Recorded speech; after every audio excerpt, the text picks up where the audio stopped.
Welcome to the Robotics and Industrial Automation Institute channel. In this tutorial, we'll help you choose the right power source for your Arduino projects. Have you ever wondered whether to use DC or AC voltage? Let's dive in and clear up the confusion. First, let's understand how to identify AC and DC voltages. The symbol for AC voltage is a sine wave, and the symbol for DC voltage is a straight line with a dashed line beneath it. Recognizing these symbols will help you quickly determine the type of voltage you are dealing with. AC voltage is commonly used in residential, commercial, and industrial settings. In our homes, we typically use 230 VEAC, while commercial buildings might use up to 440 VAC.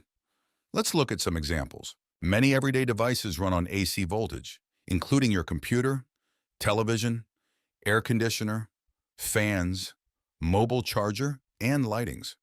These devices are essential for our daily lives and are all powered by AC voltages. In our tutorials and while learning Arduino and robotics, you will encounter devices that need AC power.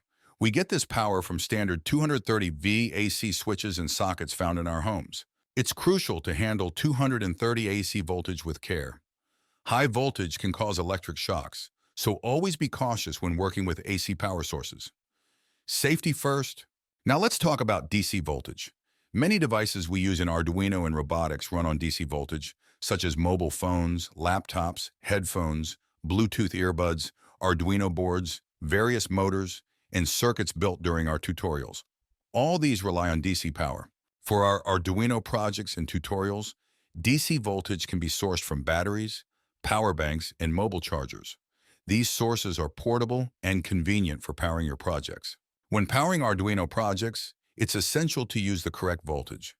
Typically, Arduino boards and related components operate at 3 volt, 5 volt, or 12 volt. Always check the specifications of your components to ensure you are providing the right voltage. Thank you for watching. We hope this tutorial has helped you understand the power sources for your Arduino projects. Stay tuned for our upcoming tutorials by liking, sharing, and subscribing to our channel. See you soon.